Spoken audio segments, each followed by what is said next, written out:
Hi, hope you can hear me this time. This is Richard Sachs on Lost Arts Radio Live, our show for March 14th, 2020.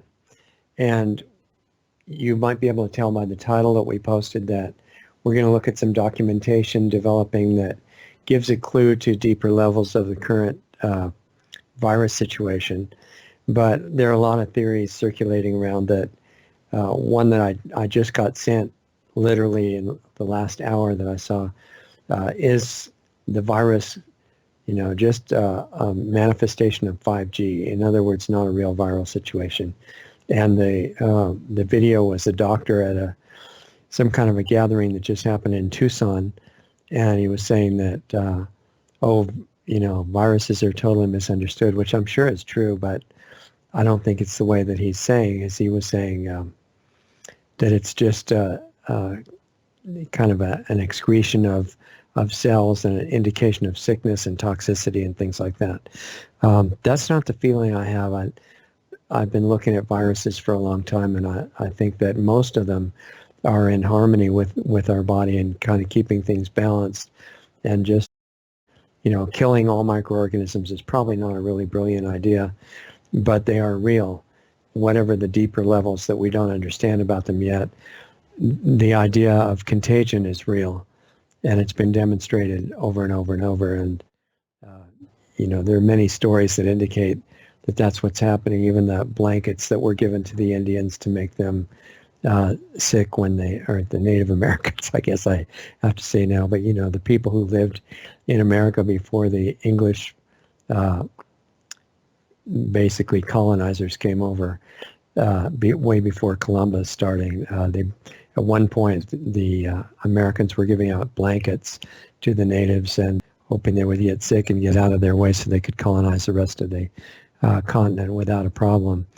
And it was an indication that contagion is real, and the microorganisms involved in it are real, and the virus situation is real, but it's also being used as a perfect opportunity for the accomplishment of many of the objectives stated in UN Agenda 2030 and the general NWO Agenda 21 that morphed into that, and all kinds of things connected with that. A lot of theories are going around about what it actually is, but at this point, it's been made very clear by Francis Boyle and explained further by Mike, whose last name must not be mentioned again if we want to stay on the air, and others, that this was developed even though the president said this is a foreign virus. Yeah, it kind of is, and that's not a racist thing to say. It's just where it originated. But to go deeper, it originated apparently in an American university in a BSL-4 lab and was sold to the Chinese about 5 years ago. There's documentation of that. It's not really just a theory anymore. And then it was developed further into a bioweapon and released accidentally or otherwise. I think it was probably accidental, at least at the level of the lab personnel. There may be deeper levels to it that was forcing it to get released now. There are clues to that too. But it's actually a weapon, and it was analyzed by labs in various countries, showing what it was made of, how it was spliced together. It definitely didn't come out of nature. It's very dangerous. So that part's real, in my opinion, from what I can see. Francis Boyle has explained it. He's the author of the Biological Weapons Convention of 1989 that was passed unanimously by the U.S. Congress and signed by George H.W. Bush, outlining how, biological weapons research, like the kind that's going on now all over the country and in other parts of the world, and in Wuhan, by the way, is not allowed anymore, and it's going on anyway. So that kind of answers the first question if you really look into that. What is it? But the question of what the best response is to it, it's being answered by a lot of doctors brave enough to talk in the current censorship environment. And you guys who are working on censorship and shutting down free speech, you need to listen to this stuff that you're shutting down, because it's very important for your well-being. Everybody needs to know about it. And you're working for cutting off free speech, saying that you're helping humanity and, getting rid of wrong information. That's not true. Some of that information that you're cutting off the most eagerly is actually not wrong.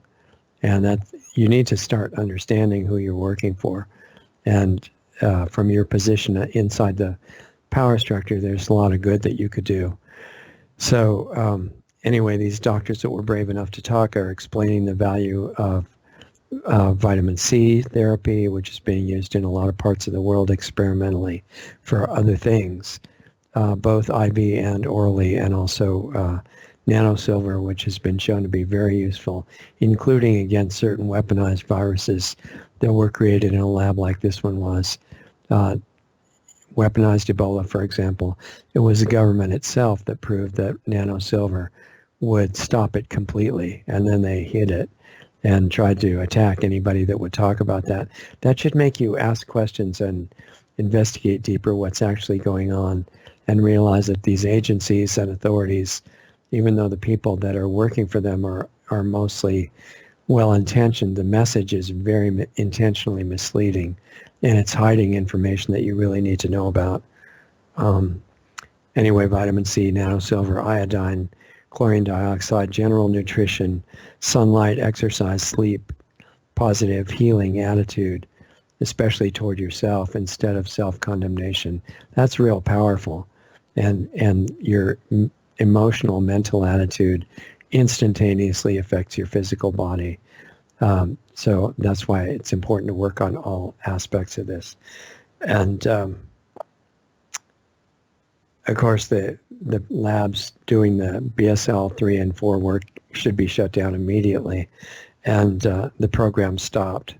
But there's a third question, and that is, how are the rulers of our country and the world using this crisis to further aims of moving toward global tyranny, population reduction, and beyond that, actually, which we've talked about before. We've had a guest named Celeste Solum on several times in the past, and Celeste is a former FEMA insider, and she has this unusual ability to read and understand documents that come from government agencies and places like that, and then to interpret them and explain them in common language for all of us. And there are documents that are actually evolving right now that tell you flat out how the governments and the people controlling these agencies want to use this situation to accomplish things that are not very good for life on this planet. So I want to bring her in and let her explain what she's found out, and then we'll get into that further. Let me see if I can add Celeste to our call right now. Let's see if this works. It worked last time. Hopefully it'll go smoothly again. It says it's adding her. Hi, Celeste. Hi. Welcome back. So I just talked for a few minutes. I don't know if you heard any of it, and said that it's pretty clear where the virus originated now. It came from a U.S. university. It was sold to China and released for one reason or another, probably many levels of reasons. And we talked about what to do in response to it, and a lot of what's being called wrong information is actually really important protocol for strengthening the health and immune system that resists the virus doing damage, and can put you in the category of a person that maybe gets it but doesn't really have any damage from it. But there's a third question, and that's what are the clues that explain to us what the power structure is planning to do with the situation? And from talking to you recently, I think you're discovering some clues about what that might be in documentation that's developing now, right? Not just the old stuff. Right. And so I thought maybe you could share a little bit of that and explain it to people. Yeah, it's been kind of a wild and crazy week. Yeah. Basically, the government went stealth. They have classified all the information on the coronavirus. So what that means is you are only going to get pre-approved messages of what they want you to know. So what part of it is classified then that you can no longer talk about? It's the team that the vice president always brings out. All that information is classified, and if you were to do a FOIA request, it would be denied under national security. So they basically tightened up the communication, and the only thing that will be allowed, you're going to see more and more about trusted sources. And those trusted sources, of course, are that team. and the media people that are fed, the little messages, and then we get the messages. Oh, CDC is totally trustworthy, right? They're an official trusted source. Yes, they're part of the team. They're part of the team. So.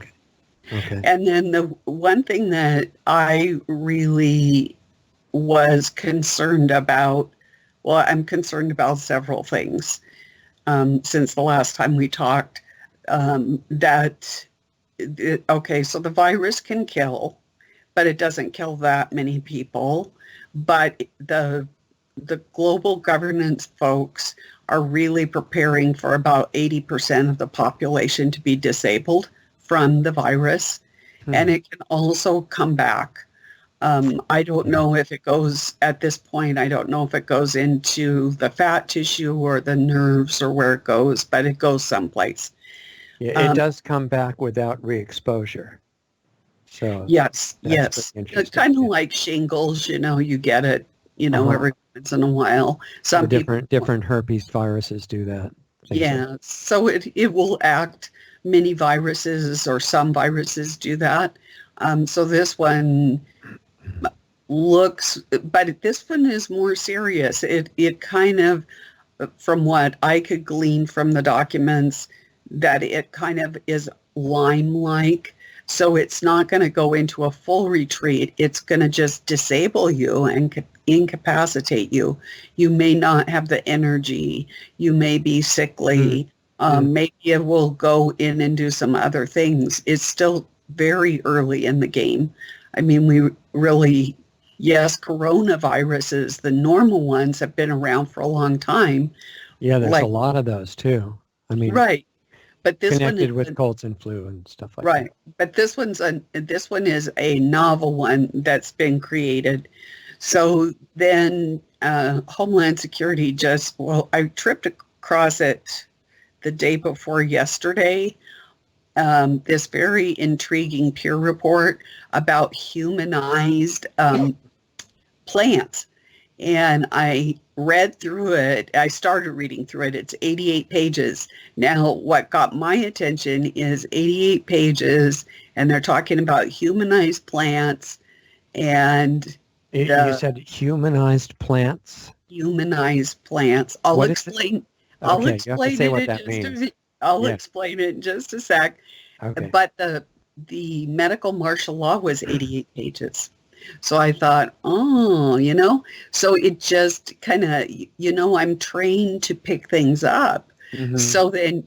So this morning they announced that, yes, in fact, they are going to use these humanized plants, aborted babies, and humanized mice to make their tests and also for the vaccine.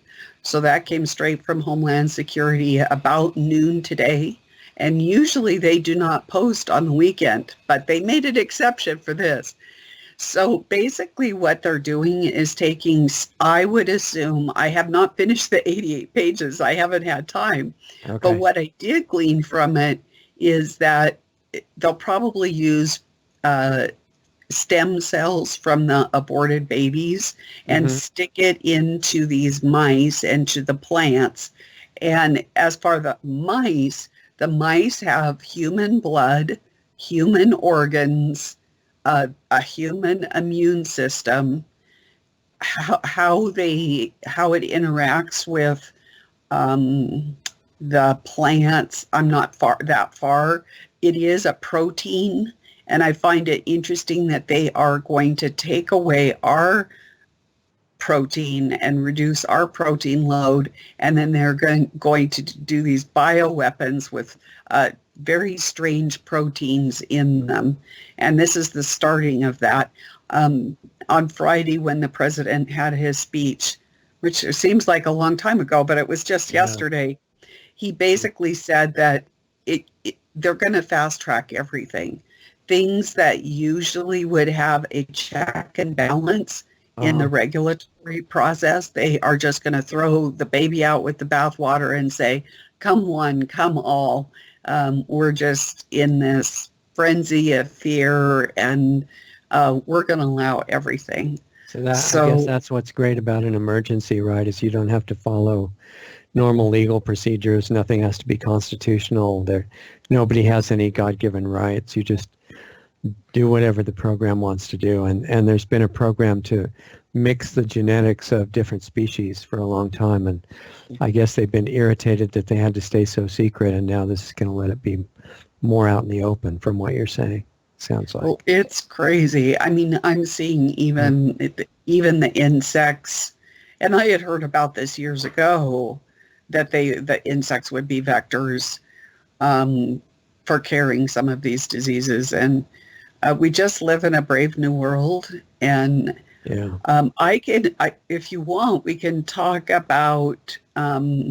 Another thing I'm concerned about is this hydrogel sensor from DARPA that they want to do that is injected into you with a syringe, and then it assembles inside your body and it fuses with your tissue, and then it grows inside of you and you become one with a computer interface. So basically you become part of the sensor or the node or whatever in the system.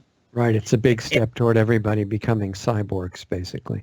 Yes, and it's going to be presented to you that we need to know if you're sick before you're sick, and this sensor will tell us if your blood count's off, if your sugar's off, if you're not exercising, or if you're coming down with a bug. It's going to tell everything about you. How does it get into your body? By a syringe. Okay. It's a gelatin. Injected. It was originally developed by DARPA because they wanted to put chips in people's brains, but they didn't want to have to do surgery or have an invasive thing. So they came up with this gel. So what they'll do is put this gel in a syringe and inject it into you, and it's a self-assembling gel. So once it gets into your blood, it assembles, and then it fuses to you, and then it grows. So it's really kind of a creepy Orwellian type thing. Sounds like exactly the kind of thing that they'd love to develop, though. Yeah. I mean, recently we're thinking it was bad that they, were going to check on whether people had taken their so-called medicine or not, their pills, because they had this little dissolving thing that activated in your stomach and sent out a wireless signal to tell the authorities whether you were good and took your medicine or not. And that was bad, but what you're talking about is a lot further advanced. And you wouldn't even be able to remove it. Some people that have been microchipped do change their mind down the road, and they are able to get them out. But this actually fuses and grows inside of your body and becomes one with you, and you become one with the computer. So there's no way to remove it. Your body's not really human at that point, I guess. I'm not thinking that it is. Not completely, anyway. No. Interesting. And so where did you see this stuff described, about the gel? And so that's at DARPA. At DARPA. I'm a frequent flyer at DARPA's programs to just check up to see what they're doing. And then, of course, I've seen it in the government things documents, because they are looking for a sensor to be able to inject into everybody so that they will know if they're sick or if they're well. And it's going to be for the common good of everyone. Yeah, it's really reassuring. And so we know it's for your benefit and to make sure you're not sick. But what if somebody with bad intentions ever got into the government? Hopefully that will never happen. But if they did, what about using it to change your biological state, not just diagnose it? That's very possible, and with all the different frequencies, there's a lot of different things that can happen with that. And it's new technology. Who knows how many people that's been done to? But with this fast track process that we don't have the checks and balances, they can just go ahead and start the trials, and next thing, try it on 3 people for a week and say, we're ready, That fast track concept is really interesting because they use language so skillfully. It sounds like something great. You're going to get the benefit sooner. Everybody would support it. But what it really means is no more controls on what can be done, because that would slow it down. And I think they're not going to tell people, where did this sensor, or how was this developed and why? And they're not going to tell people for the vaccine how it was developed, how it came from aborted babies and humanized mice and humanized plants. Perversions, terrible things. Humanized plants must mean that they are injecting into the plants, which have a circulation system that keeps them alive, some kind of cells from humans, I guess. I would think stem cells. I would think the stem cells. Yeah. It would be interesting to know what a stem cell from a human would do in a plant, because in a human, they seek out what needs to be repaired and tend to go there. But in a plant, I wonder what a stem cell thinks when it gets injected into a plant and said, where's the person? What am I supposed to do? They must have studied that. Well, I think it probably is in this 88-page document. And like I said, I got about 10 pages into it. I did do an article on it, and it's at shepherdsheart.life. And so people can look, and I did bullet out what I've read so far. Maybe I've read 10 pages of the 88 pages. Right. So the hint is, this is what they're expecting to really benefit from the current crisis situation, mainly by setting aside laws, constitutions, national sovereignty, things like that. Right. So along that line, so there was something in the Federal Register, and it did pertain to people coming into the United States, but it is a precedent-setting thing. And because we are in a state of emergency, it can and will be used. And basically, I believe, this is my own belief system, and I think that there's enough documentation to prove it, that the COVID-19 test, if you go to get tested, that they are in fact collecting your DNA, because that is a goal of theirs, is to get everybody's DNA into a big database. And so if you want, I can walk the listeners through that process and how they the process of collecting DNA, you mean? No, how they justify it against the Constitution. It was very interesting. Well, here's one thing I was thinking of to make better use of our time. Okay. We're putting a series of presentations together to try to get it to well-intentioned but not well-informed members of Congress, state legislators, the president, vice president, people like that, all the way down to city government. And what you just suggested walking through is important. What if you were going to incorporate that into a message to these various levels of office holders? Not the ones who are doing this knowing that it's for destructive purposes, but the ones who think that they're working for good and they're just unaware of all this stuff. Maybe what you were about to walk us through could be incorporated into a general message to wake them up and let them know which kind of things to check out for themselves to find out what's really going on and think about what should be done to avoid total catastrophe from the whole thing. And before we get into that, I just wanted to check on one thing with you. You're talking about developing a vaccine to save everybody, in this situation. I thought there was one patented for this before the release of the virus. How does that fit together? Do you know? Well, I call it the different phases of this coronavirus because it's got so many faces. It's got SARS, it's got MERS, it's got coronavirus, it's got HIV, it's got a few things from are unknown. It's got different animal species contributing to it. Right now, I just did an article this morning that there's cosmic rays are up 12%. And so they're mutating the virus. So it's impossible to have a vaccine that would meet all of those. Right. Even if you had one that was finished now, next week, it could be a completely different virus as far as the mutations are concerned. So what was it that they patented if it was completely not up to date with those things? Is it just patented so they can roll it out anyway, and it doesn't matter if it relates to anything that's happening currently? I don't know. Maybe they'll have several vaccines like they do with the flu, because I know that DHS just did this announcement for this plant virus thing today, which is different than the patented one. So maybe, and the public's not going to know. They're just going to say, get your vaccine. Yeah.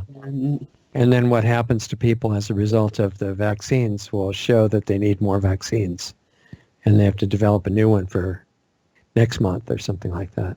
Yeah. But I don't want to take up too much of the time with that.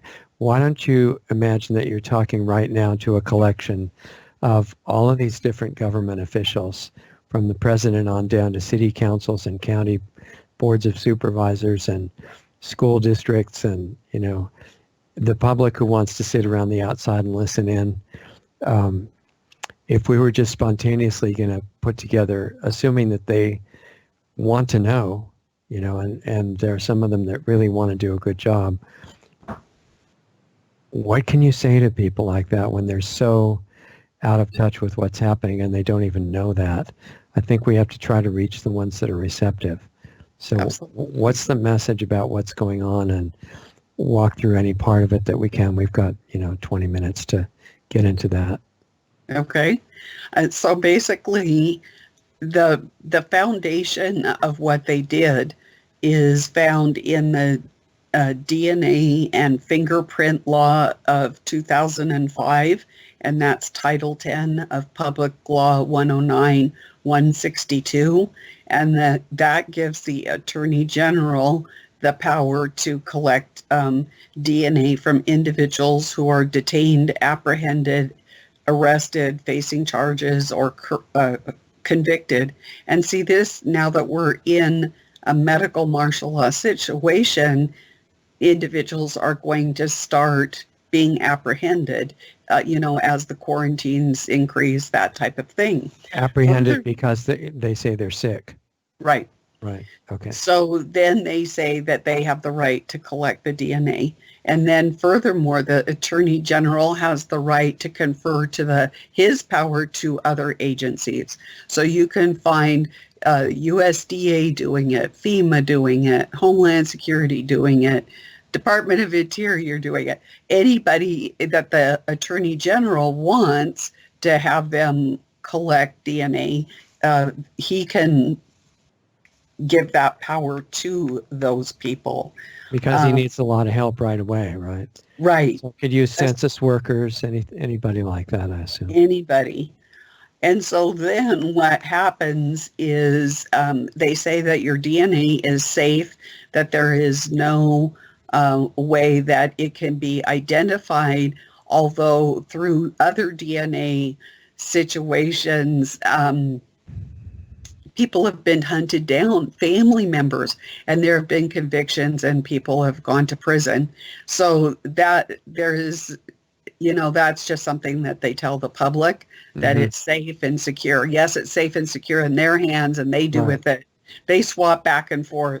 And so your profile is kept in something called the FBI Combined DNA Index System, and that the acronym for that is CODIS, CODIS. And they say that basically DNA is just simply a means of identification for enforcement officers. And of course, in an emergency situation that we find ourselves, so they're going to need our DNA. They also say that this DNA identification is important, whether they are going to keep you longer or release you, into your custody of your, self-quarantine at home or whatever. Right. So now I'm going to go down people objected to DNA collection. And I'm going to read how they erased our constitutional protections. So people were concerned about forced or involuntary or non-consensual DNA collection. And they said that if you, by your cooperation with any official in any capacity who is collecting your DNA, that means that it is not forced. And that's implied consent. Right. Because otherwise it would be violating the Fourth Amendment and other things, right? We're going to get to you're jumping, okay. you're jumping I'm sorry. the gun. Okay, so then privacy and discrimination. They said DNA and profiles are kept in secure locations and that the data has been stripped of uniquely personal identifiable information such as your birth date, social security number, criminal record. But of course, we just said that, they swap it back and forth and people are being hunted down. Right. Now we get to the Fourth Amendment. So DNA violates the constitutional prohibition of unreasonable search and seizure. And according to, was in the Federal Register, like fingerprinting, it is considered a reasonable search under the Fourth Amendment, and that the collection of DNA by a cheek swab is non-injurious and a minor imposition. And so there goes your Fourth Amendment. And now who was it that decided that? I'll have to find out if this was the Attorney General or if this was, I think, if this was Department of Justice that did this. But it's in this latest policy paper, though. Well, this is in the Federal Register, so this is coming into law. So the Fifth Amendment, people say it's inconsistent with the constitutional right against compelling self-incrimination. Right. And they say a DNA sample is much like fingerprinting, and it is non-testimonial in character, meaning a DNA sample is not a testimonial communication subject and subject to the protections of the Fifth Amendment. So there goes your Fifth Amendment. What about due process? DNA cannot be collected without an adjudicatory process or quantum of suspicion.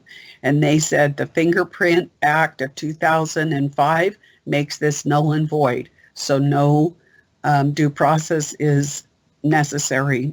The presumption of innocence is the principle that a person cannot be convicted of a crime except upon proof through evidence presented at a trial. DNA collection does not relate to the trial process. It does not convict, punish anyone for anything, nor does it presuppose a person is a criminal. Rather, like photographs and fingerprinting, it is merely a biometric identification measure. But yet in this same document that was 11 pages, and it was the Department of Justice, they do talk about pre-crime. So the ability to do pre-crime through this DNA. What about equal protection? DNA samples do not discriminate against origin, race, or other demographic characteristics, and DNA is a valuable tool for law enforcement. So there goes equal protection. What about cruel and unusual punishment? DNA collection is not cruel or unusual punishment under the Eighth Amendment because it is not punishment at all. It is a non-punitive biometric identification measure, much like fingerprinting and photographs. Taking a DNA sample is not injurious and is a minor imposition. What about the effect on the innocent? Some persons may be implicated in crimes because their biological evidence was left at a crime scene when they are in fact not the perpetrator. They must be inconvenienced for the greater good. So they said that we have to just have everybody in the database so we can find the perpetrator. What about medical privacy? Does it violate medical privacy and medical ethical standards requiring informed consent? DNA samples are not measuring of medical diagnosis or treatment. They are law enforcement identification measures. There are well-founded and legitimate reasons for retaining DNA samples long after their profiles and everything has been settled. And the Department of Justice assumes that Department of Homeland Security would utilize a system which is called the Electronic Capture Project, EDCP, which is a computerized system designed to collect clinical data in electronic format used mainly in human clinical trials. And coronavirus is a beta coronavirus. And these things that they want to do, like the testing and the vaccinations, we would become the human clinical trial. And so they would be watching it through the sensor that they want to impart on us. And it would be all through the Department of Justice in this electronic capture project. So that's basically kind of what the 11 pages in the Federal Register that just came out a week ago said. It's very troubling, really, how they just wiped away our constitutional protections. Just for people that don't clearly understand, which I think is most people, what is the role of the Federal Register? If you're talking about things that appear there being basically laws, at least in effect, people that know something about the structure of the government the way it's supposed to be officially would say, well, the houses of the Congress have to suggest the law, show it has to go through committees, it has to be approved by both houses, president has to sign it, and then maybe it could be publicized in the Federal Register and other places. How do things get into the Federal Register and not go through any of that and just appear and suddenly they're the law? Through the agencies, and the agencies are outside of the Constitution.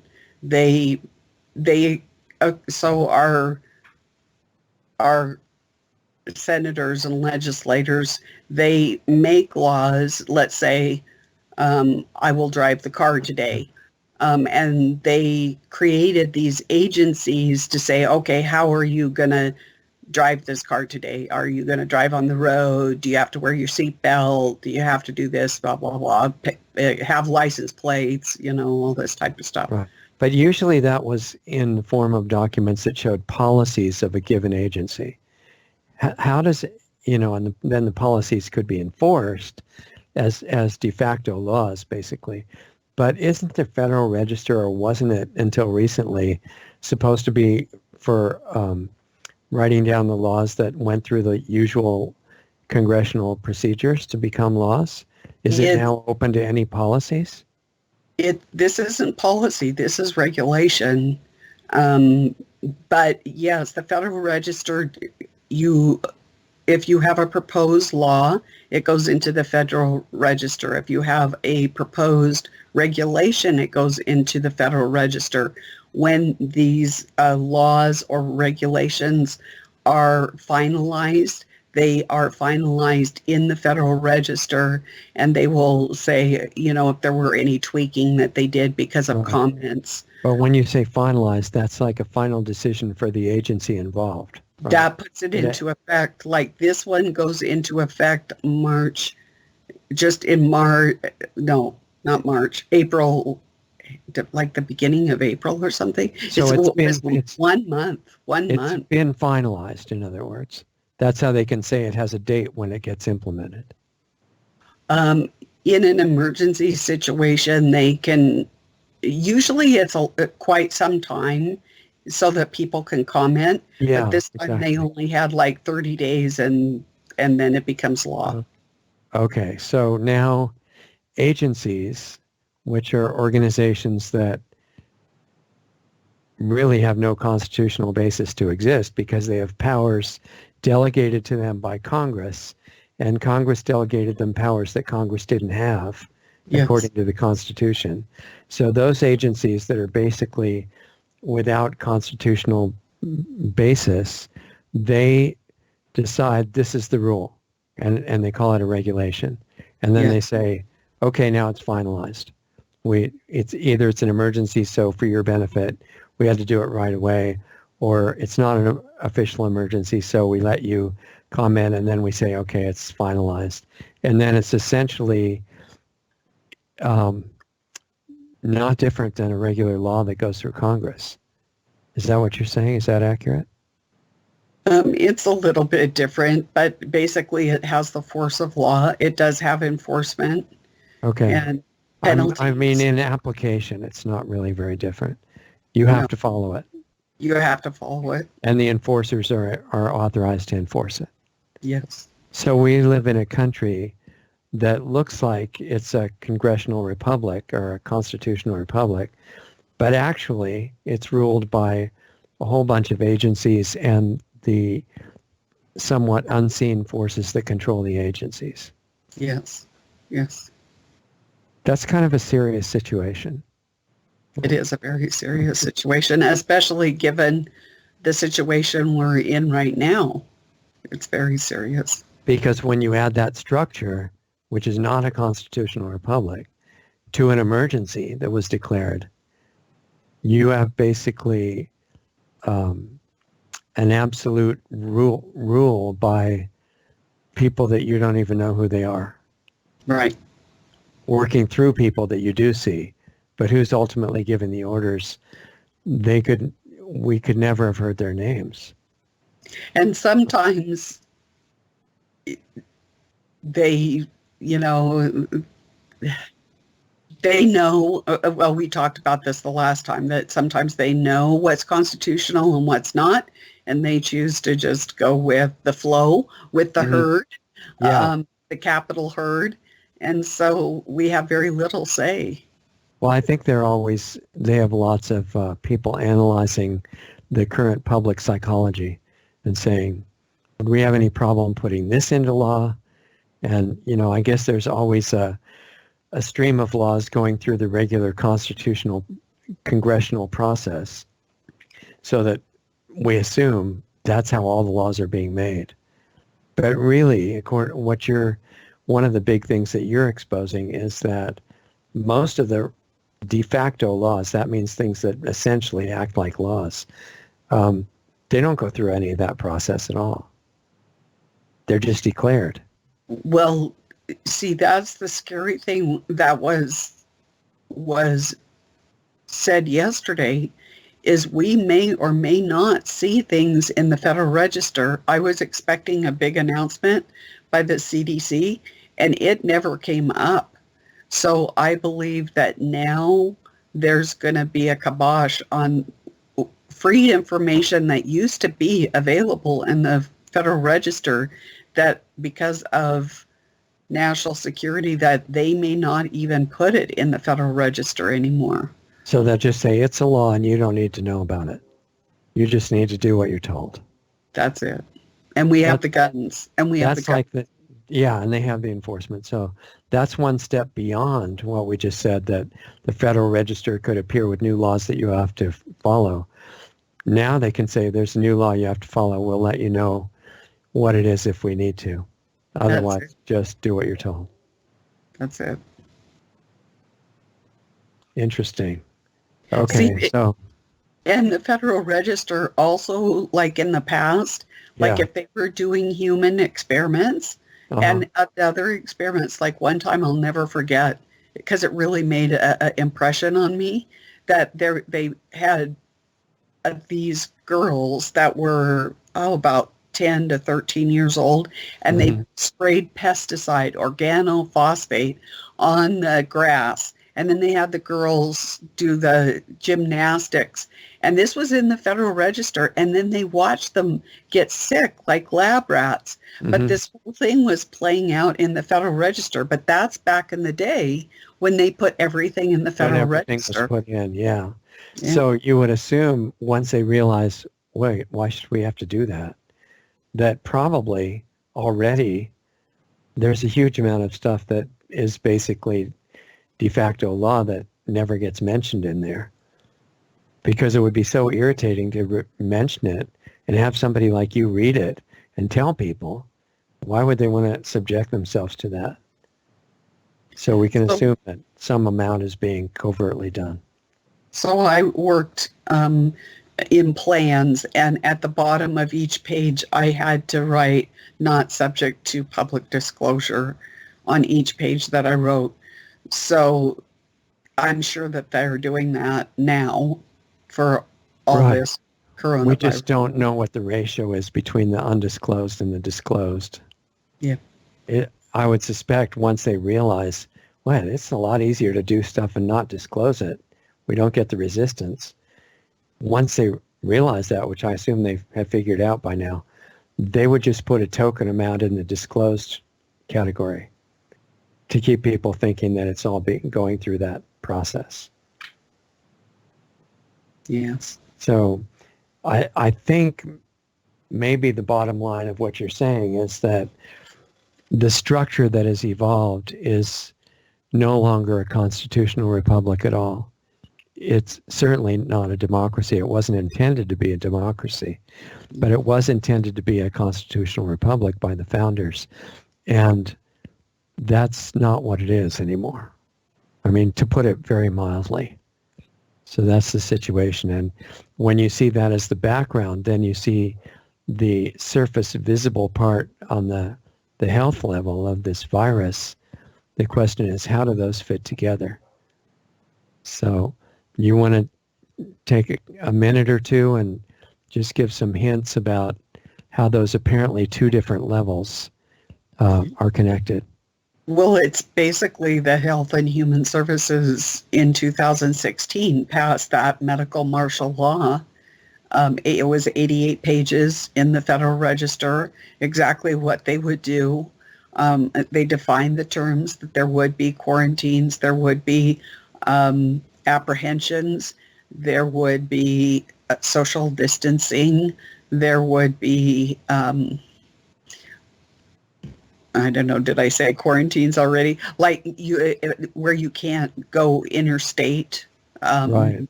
Interstate travel would be impacted. And you're describing something that showed up in the register? Yes. Okay. Yes, it was 88 pages in the Federal Register. 2016? Yes. Okay. October 15th. Okay. So really it's a test right now of humanity to see, are we as unconscious as we seem to be? You know, because this is not something to resist by force. This is going to take something a lot deeper. And I guess that's where we leave it at this stage of the adventure and see. We're going to have that question answered pretty soon. And it's going to be answered one way or the other by seeing what develops at this point. You want to say a minute or so of something that you would advise the average person to take from all this? So if you go to, let's say, probably my Patreon site, because that's where I've got the information, get public servant questionnaires. I do have the wording and the document to get a constitutional no trespassing sign. I was advised by a constitutional attorney to do that, and it has been very effective. I've used it with much success over 20 years. It does address the biosecurity situation that we find ourselves in right now. Okay. And so the public servant questionnaire, what you do is anybody that is taking or your information from a census worker or someone collecting your DNA, you have each person in that process fill it out, and that way you have a chain of custody, of traceability, if you will, of if you needed to find out where your information went and what was being done with it, you could do that. And what if they just grab you and say, we don't feel like signing anything right now? Each person is going to have to make that decision for themselves.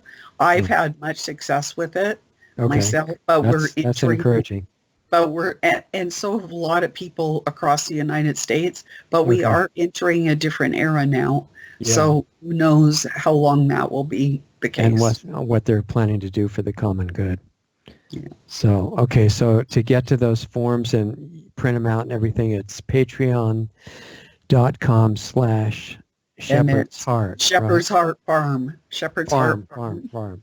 Patreon.com/Shepherd's Heart Farm.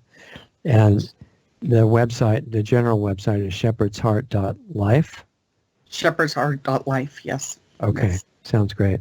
I think we're going to have to continue this series because we just barely touched the surface of all this stuff. I'm sure you could have talked for another 3 hours or more.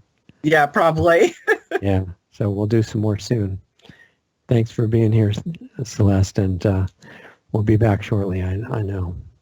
Okay, well, you take care in the meantime. Yeah, you too. We'll talk to you soon. Okay, bye. Bye. Okay, guys.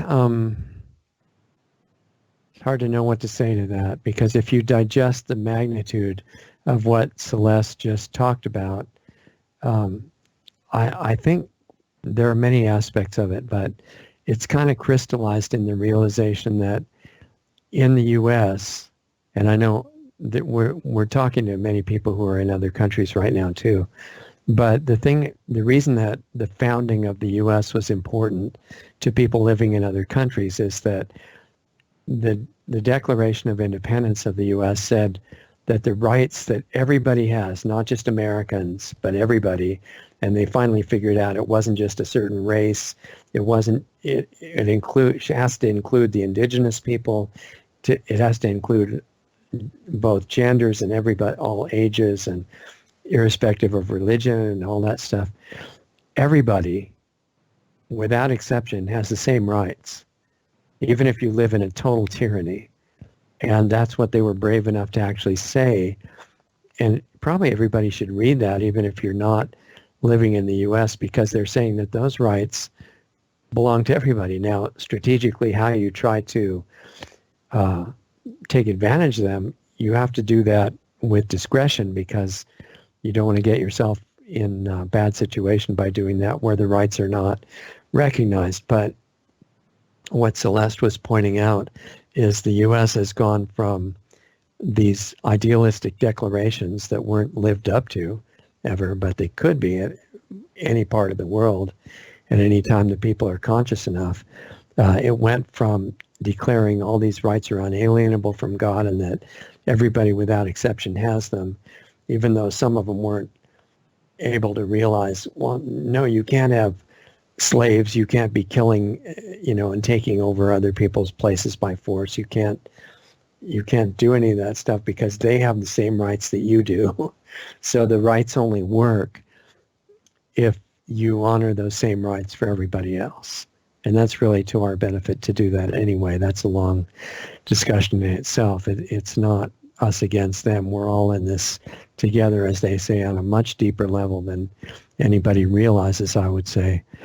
And the people that are monitoring these kind of broadcasts for censorship and to try to keep information from getting to the people that need it, you all have the same rights too. And the way that you get to enjoy those is by honoring them and everybody else. So the interests of other people is intimately tied to your own interests. They're not separable. And once that's realized, things in this planet could really change. But will they happen in time? Celeste is saying that at this point, the United States not only has not lived up to the principles in the Declaration and the Federalist Papers and the founding documents of different types, but it's sunk to the point where people who are really confused and are working for evil for its own sake, death and destruction and extermination, which is really the motivation of our highest rulers at this point, although it's hard for people to grasp that. They've transformed the country, in some cases, all the way down to the local level. Not only is it not a republic, it's being ruled by a covert tyranny that's not even visible, using servants that think they're often working for the benefit of humanity, or, as Celeste was saying, the common good, and they're actually carrying out the orders of bosses they don't even see. And that's like if you had a chess puzzle in the morning newspaper that some of you people that are old like me might remember. You see the pieces on this black and white chessboard, and it says, here's the pieces. You have 3 moves to win the game. And people like to do that on weekends or whenever they had time and try to figure, aha, I got the 3 moves, and they'd win a prize or something from the newspaper. But now we're in the chess puzzle. Here's where the pieces are, what Celeste and other people that we've had on are describing.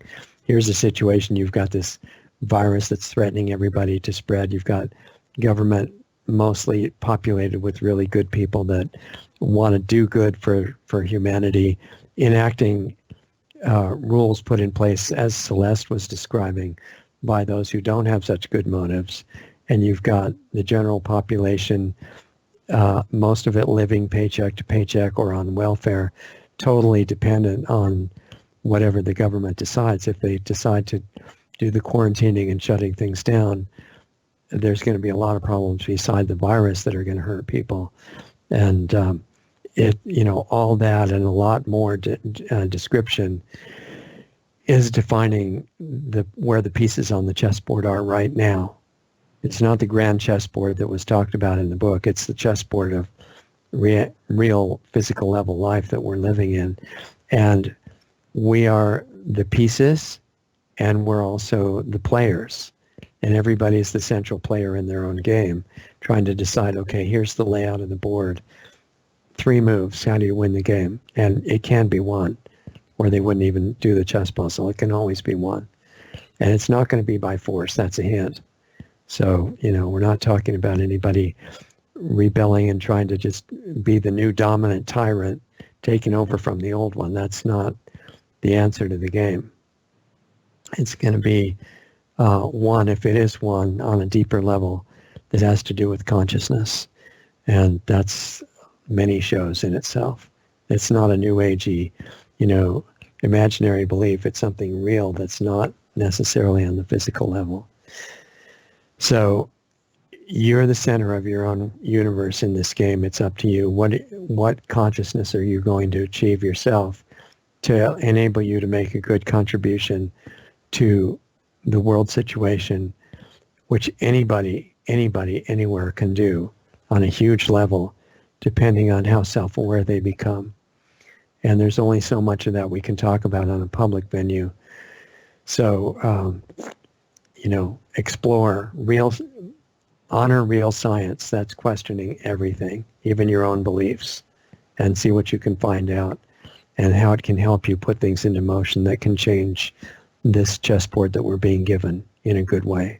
And even the guys that are playing the very bad roles of the villains in this, they're victims because they don't realize that's not who they really are. They've been conditioned to think that, and they're being used as servants, and it's not going to help them either. So I'm talking to everybody, including those playing the bad roles. That's not who you are. You're an incredible being that you're not being told the truth about. So find out. If you want an environment to go into that together and talk about health and life situations and protocols and things that we can't really talk about publicly, that's what Planetary Healing Club is for. There's an access point at planetaryhealingclub.com, planetaryhealingclub.com. You can go there if you want, take a look at it, send in questions if you're not sure if it's worth your time or not. Also, you find us on the Lost Arts Radio website, lostartsradio.com, or our nonprofit website, lostartsresearchinstitute.org. If you want to help us keep our work going and stay on the air with zero commercials and all that stuff that we're doing, please donate if you have the resources, not if you're struggling for survival, but if you have discretionary resources and you think that we're doing something of value and you want to help us, I would really appreciate that. There's donate buttons on those 2 sites or on subscribestar.com/lostartsradio. And the other thing is if we disappear from the major platforms, you can find us on brighteon.com, brighteon.com /LostArtsRadio, /channel/LostArtsRadio. And that's a good site to use a lot if you can for watching videos, because they're just growing and they need to be supported by being used. What else? I think that's about it. If you have suggestions of what things you'd like us to be aware of, or questions or comments, we're all learning from each other. Feel free to send those in, richard@lostartsradio.com, and I'll read them all and answer as time permits. Really appreciate that you care about these kind of things. And really, I am talking to the censors and the people who have the negative intent in mind too. You're just as important as anybody else, and I want to see all of us be okay in the end. So help how you can from the position that you're in, and we'll look forward to seeing you next time. Talk to you soon.